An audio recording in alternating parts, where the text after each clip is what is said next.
members of the anti-talk Sauraigwara faction of the National Democratic Front of Bodoland or NDFBS returned to India last week from Myanmar to join the ongoing peace process with the centre. The cadres were led by the faction's chairman, B. Sauraigwara, who expressed willingness to give up the group's armed struggle. Bodos are the single largest tribal community in Assam, making up over 5 to 6% of the state's population. They have controlled large parts of Assam in the past. They have had a long history of separatist demands marked by armed struggle. In October 1986, the prominent group Bodo Security Force was formed by Ranjan Daimari, demanding a separate Bodo state. The BDSF subsequently renamed itself as the National Democratic Front of Bodoland. Today, in depth, we are discussing the likely new Bodo Peace Pact, the history of NDFB and its factions, and agitation for Bodoland and the insurgency in the northeast region of the country.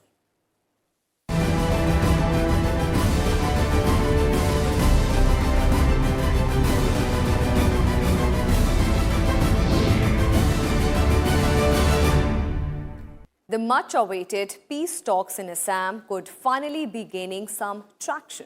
This after a significant move. The anti-talks faction of the National Democratic Front of Bodoland, NDFBS, returned to India from neighbouring Myanmar on Saturday to hold talks with the state government and the centre.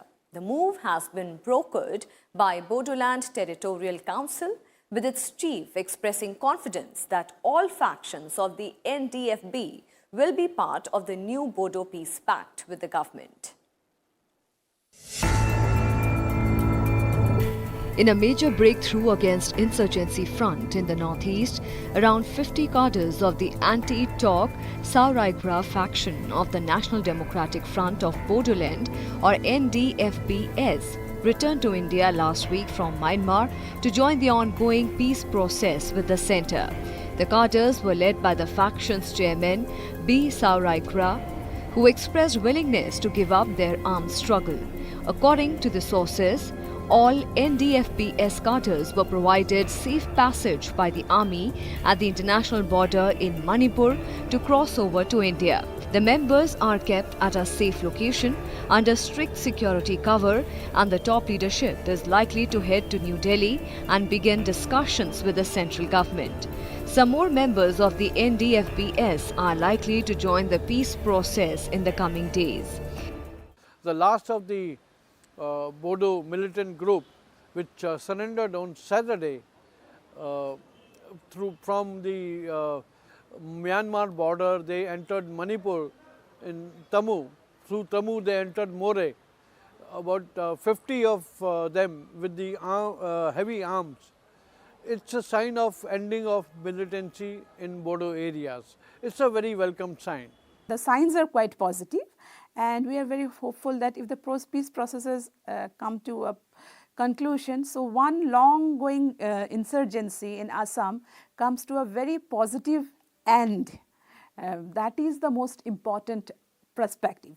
But I should also talk that Bodo insurgency for a long time we've been able to control, because there was also BLT, Bodo, another group, and which was also very ferocious group. But during the 90s they had already signed an agreement, and 2003 finally one more peace process was signed. That's how Bodo Territorial Council was created, and already a big faction, big section of Bodo who took up arms, they have come to the peace process. So the success story is already there, but we want to ensure that peace comes in totality. Leading organizations in the northeast, including the All Bodo Students Union, have welcomed the move reportedly initiated by the centre to bring peace in the area. Bodoland Territorial Council Chief Hagrama Mohilari on Sunday claimed that he mediated between the NDFBS and all other factions of the NDFB. He also expressed confidence that all factions of the NDFB will be part of the new Bodo Pact likely to be signed with the government. Reportedly, the rebel outfit was also under tremendous pressure as the Myanmar army was carrying out operations against Indian insurgent groups and cadres of rebel outfits. There are a lot of factors. Definitely Bodo insurgency, one thing was very clear, that major chunk, a very section, always they never wanted separation from India. The majority of the people wanted to be in India but a separate autonomous entity. Of course, NDFB had a different agenda, but with times they have realized that this is not possible, and it has always been long years. Also, the support base was reducing substantially because they were in Bhutan, and Bhutan government, actually the downfall started from the 2000 only. There was the Bhutan army took action because they were hiding and they were running their camps. From there they had to come up, and that's how you see the ceasefire agreement taking place in 2005.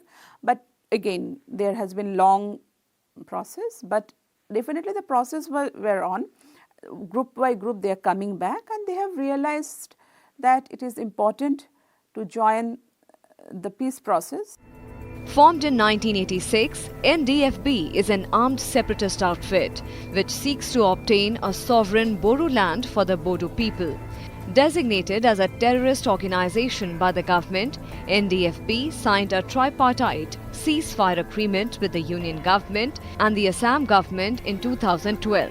The outfit entered into a ceasefire agreement with the government in 2005, but continued to violate ceasefire and did not come forward for direct talks. However, in later years, the group split into various factions, and following the arrest of its founder, Ranjan Daimari, in 2009, began the process of informal talks with the government. With inputs from Vipul Agarwal, Bureau Report, Rajya Sabha TV. The Bodo agitation has a long history that dates back to the pre-independence era. However, the movement for a separate Bodoland gained momentum in the late 1980s when calls were made for the bifurcation of Assam. In this report, let's try and understand the history of the Bodo agitation.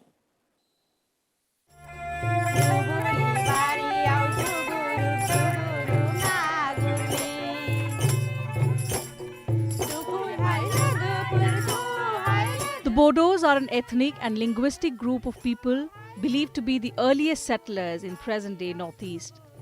With a population of 1.5 million, the Bodos form the region's largest tribal group and are scattered across Assam and some adjoining states. Although the bulk of them live in the districts in the jurisdiction of the Bodoland Territorial Council. They had, the last demand was to grant them 6th schedule, which was granted in the last Bodo Accord. And when Hagarama became the Bodo Council chief, and I think they are doing very well. I think these people, those who have remained in Myanmar, maybe they were not aware of what was being granted and how it is being used and how people are enjoying it. The Bodoland movement can be traced way back to 1929, when the demand of a separate electorate for Bodo tribals in Assam was put before the Simon Commission. Bodo leader Gurudev Kalicharan Brahma submitted a memorandum to the Simon Commission asking for reservation in the Legislative Assembly and for a separate political entity for his people. In the 1960s and 70s, there were calls from Bodos and other tribes for a separate state of Udyachal, as immigrants from Bangladesh were accused of illegally encroaching on Bodo inhabited lands.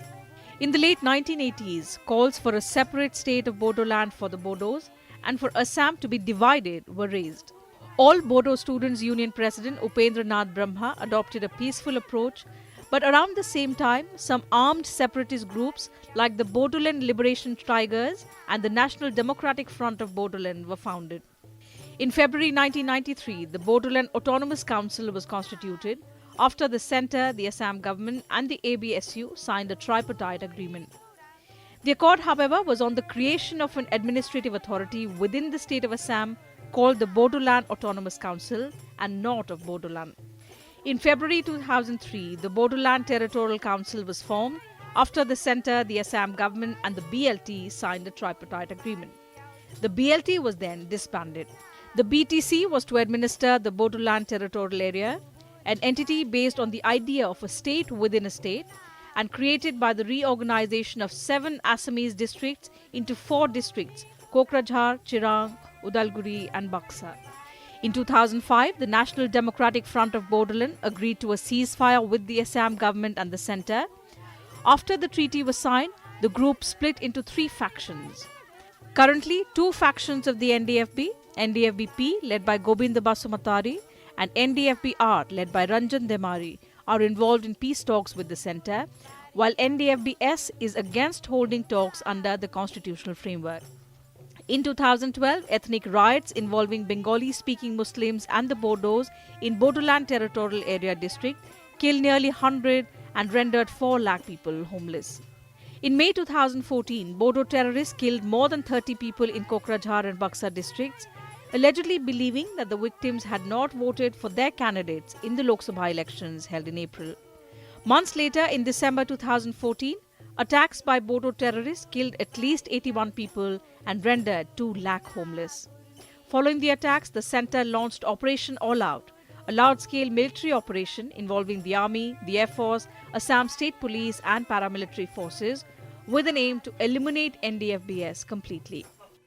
The most important was initially was that they wanted to create an independent state, independent country, carving out the Bodo-dominated areas in Assam. And second, of course, they wanted to create a socialist society where everybody has equal liberty and these are the 2 major demands. But definitely there is creating a separate country for Bodoland, which will create their Bodo identity and their uniqueness, was the major demand of this group. In recent months, following the bifurcation of Jammu and Kashmir into 2 union territories, Jammu and Kashmir and Ladakh, the Bodoland movement organizations once again pitched for their long-pending statehood demand. They've urged the government to protect their ethnic identity, way of life and language, and also take care of their political representation and the land which they have inhabited for years. With inputs, Bodos are the single largest tribal community in Assam, making up over 5 to 6% of the state's population. They have controlled large parts of Assam in the past. In October 1986, the prominent group Bodo Security Force was formed by Ranjan Daimari, seeking to create a separate Bodo state. The BDSF subsequently renamed itself as the National Democratic Front of Bodoland. But since then, it has split into multiple factions. Let us now take a look at the NDFB, its formation and its various factions.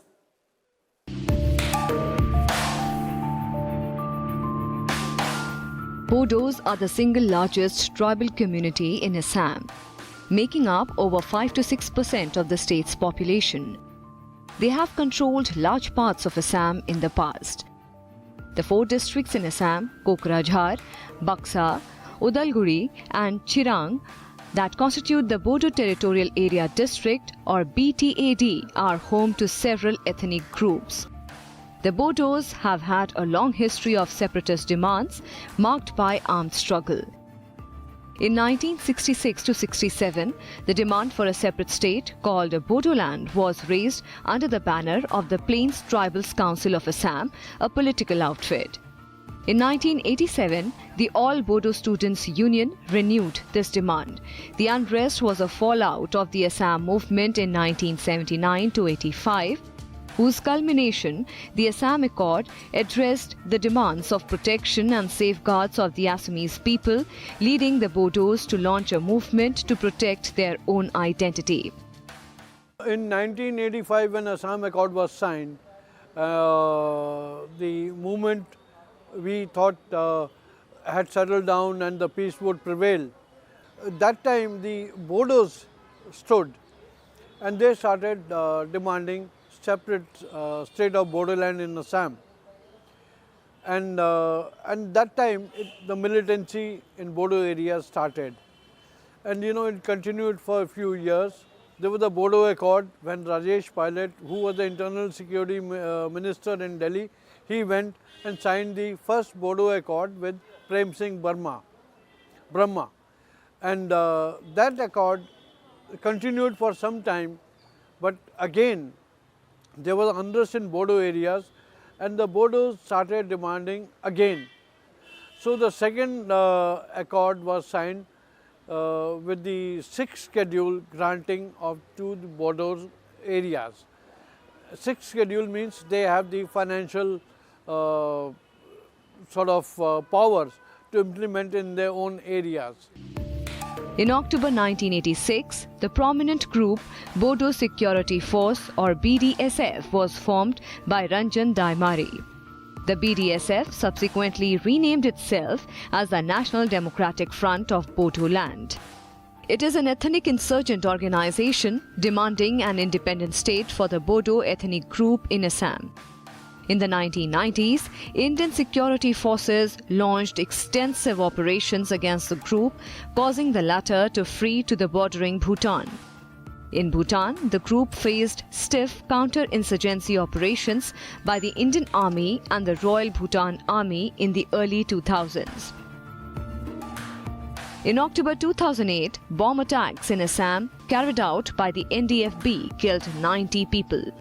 In January 2019, 10 operatives, including founder Ranjan Daimari, were convicted for their role in the attacks. After the 2008 blast, the NDFB split into two factions, the NDFB-P, led by B. Sungathagra, and the NDFB-R, led by Ranjan Daimari. The NDFB-P started talks with the central government in 2009. In 2010, Daimari was arrested and handed over to India by Bangladesh. He was granted bail in 2013. His faction too then began peace talks with the government. In 2012, Ingti Kathar Songbijit broke away from the NDFB-R and formed his own faction, the NDFB-S. His faction is believed to be behind the killings of 66 Adivasis in Assam in December 2014. The NDFB-S has so far been against the talks. In 2015, Songbijit, who himself is a Karbi and not a Bodo, was removed as the chief of the group, and B. Sauraigwara took over. This faction of the NDFB is still active. Under pressure from the security forces, NDFB-S has been completely marginalized and its leadership has been requesting for ceasefire, which the centre has rejected. While the Northeast region has a rich and distinct cultural and ethnic identity, it has suffered for decades due to insurgency. Most of these groups demand sovereign or autonomous states, while others demand protection for the natives against the immigrants. The government has successfully run schemes trying to get the militants to surrender and join the mainstream. Here's a look at the insurgency in the northeastern region. Northeast India, the land of the Seven Sisters, with a distinct culture, ethnicity and natural resources. The beauty of the hill states often marred by insurgency across the region, with their demands ranging from calls for separate homeland to better conditions for ethnic groups to protecting their culture. The various Indian insurgent groups in the Northeast region have been spreading violence for decades. Assam has been a hotbed of militancy due to its porous borders with Bangladesh and Bhutan and proximity to Myanmar. The United Liberation Front of Assam was formed in April 1979 with a demand for a sovereign state of Assam. The government banned the organization in 1990, citing it as a terrorist group. The National Democratic Front of Bodoland was formed in 1989. It called for a separate Bodoland for the Bodo people. It is also designated as a terrorist organization by the Government of India. Manipur suffered under the clutches of several insurgent groups ever since it became part of the Indian Union on 15 October 1949. The first separatist faction, United National Liberation Front, was founded on 24 November 1964. Insurgency continued even after Manipur became a separate state on 21 January 1972. In September 1980, the government imposed the Armed Forces Special Powers Act 1958 on the region due to widespread insurgency. The carving out of Nagaland in 1963 from Assam gave rise to calls of full independence by insurgent groups. The National Socialist Council of Nagaland was formed in 1980 to establish a Greater Nagaland. The NSCN split in 1988 to form two groups, NSCN-IM and NSCN-K. Both groups have observed a ceasefire truce with the government. In 1971, Meghalaya was separated from Assam to provide a separate state to Khasi, Sinting and Garo people. However, the ethnic groups continued their struggle, demanding their due against non-tribal immigrants. The first militant outfit to emerge in the region was the HALC in 1992. Formed in 2009, the Garo National Liberation Army is demanding for a sovereign Garo land through armed militancy. The insurgent groups in Tripura emerged at the end of the 1970s as a result of ethnic tensions between Bengali immigrants and the tribal native population. The National Liberation Front of Tripura was formed in March 1989 for the protection of rights of native population against the Bengali-speaking immigrants.